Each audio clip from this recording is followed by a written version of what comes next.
there's a lot of garbage that's come. Danny Wilder's reported that you've had a bit of a rift with Cobbo, you and your coaching staff. Can you shed any light Me? on that? Yeah, it's been reported. Okay. Yeah, can you squash that? Because there's been, I know there's Oh, been a well. lot come out that you've had a rift with Cobbo. I actually haven't seen Selwyn more happy. I haven't seen him more engaged in his football, and he's had a great week. He's ready to play. Gone are the days that you've got to report the truth. So, I don't know where that's come from, but totally fake news. What's your... That it's come from a reporter that's associated or works closely with the Blues camp, or... Danny Wilder? Yeah, it just seems like it's... I'm not sure. That's the first I've heard of it. Honestly, the first I've heard of it. So, like I said, I haven't seen Selwyn more happy and engaged in his footy, and was actually having a conversation with some of the coaching staff yesterday about, how well his week's gone, and he's ready to play. So, honestly, don't know where that news has come from. What's your relationship like with your Billy? With Selwyn, Yeah.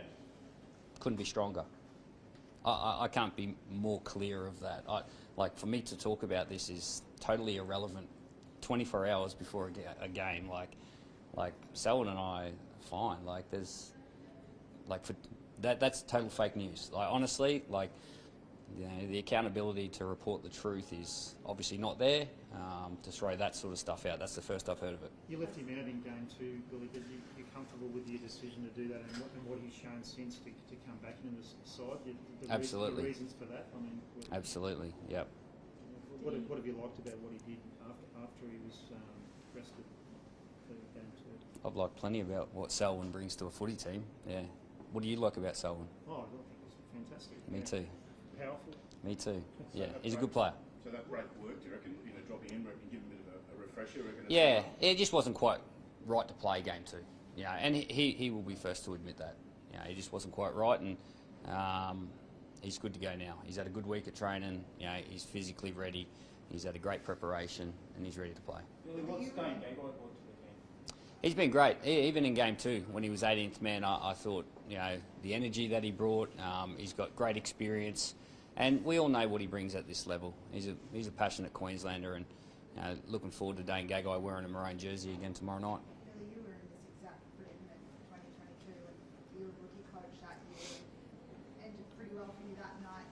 What have you learnt, and how do you feel you've grown since that year, now looking to win a third shield yourself as the coach with this team and this group of players?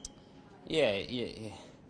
You're not measured off one performance. That's first and foremost, and we've earned the opportunity to have a second crack at it. The boys played great in the first game, and we weren't up to scratch in the second game. So we've earned the opportunity to play in a decider, and there's no more second chances for both teams. So both teams will be looking to play their best footy, and that's what we're doing.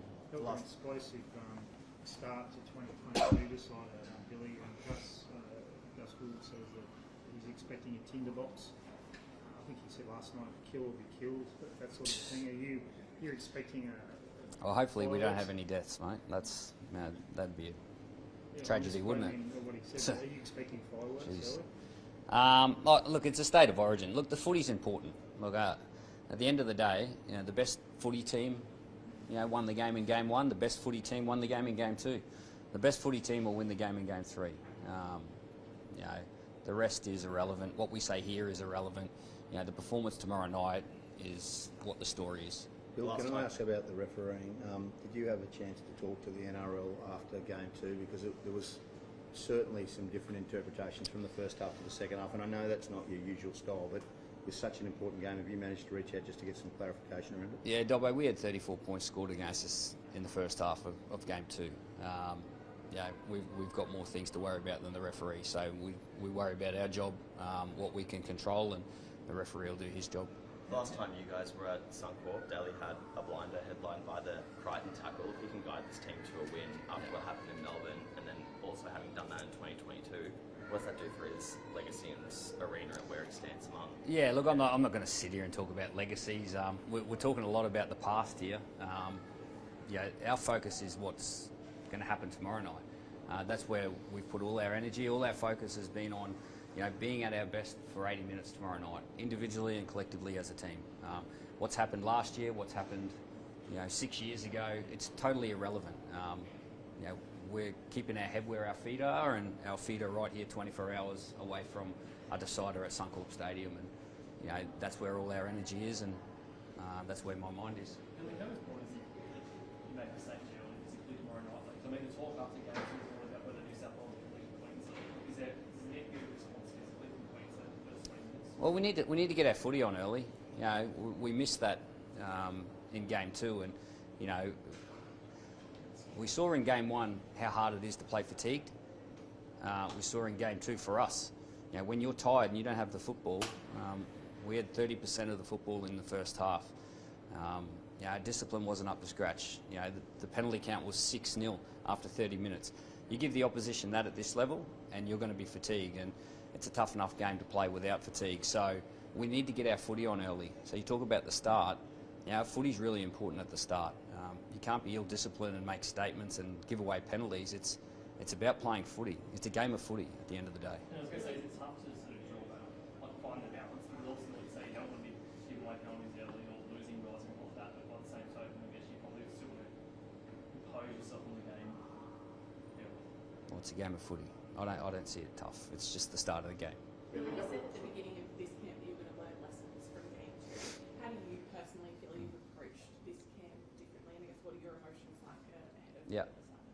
Yeah, I like the team. I made mistakes in game 2 as well. You know, throughout the preparation, and I've learnt from that. I'm not going to sit here and talk about exactly, you know, what lessons we've learnt, but yeah, I look at myself before I look at anyone else. Billy, on that, the review that watching game 2, you know, how was that? Was that one of the rawest moments you've had as a coach? Did you get the players to look through that again? How did that go Yeah. down? Yeah, I think it was my job to look through it intently and, you know, with a lot of detail, and then pick out what I think was important for the players to watch as a group. So we didn't watch the whole game. It was just certain pieces that I thought were important. It seems to have resonated with your players what you did there. Blue, Ben Hunt was saying early on that you know there's some tough conversations, but that's the way he liked it. Do you feel like you've got that response from them? Yeah, look, we've got a great group of guys here. You know, they're good people. They're great football players, and anything that we've asked of our players, they've been 100% into. So that's never been a question, no. It's really different occasions that you're going to play a bit of coach Yeah. at this venue, but can you just describe, none of us would know what it feels Yeah. like to run out there, but can you sum up what it does for you when you're out there? Because I'm sure it goes very quickly, that Yeah. 80 minutes. Look, it's a great experience, and you know, as a player, you earn the opportunity to get out there. There'll be 34 players out there that have earned an opportunity to play in an environment that will be tomorrow night, and it's incredible. You know, it's something that you don't get given. You don't win a ticket to go out there and experience that, and they get the opportunity to do it, and you know that's a luxury for them. And fortunately for me, I've been in that position as a player. I'm in that position as a coach now, and you know the one thing it does, it takes you out of your comfort zone. You know, if you're in your comfort zone, well, you know, you're probably not trying hard enough. So, you know, there'll be 34 players outside of their comfort zone tomorrow night, and they'll be out there doing their state proud.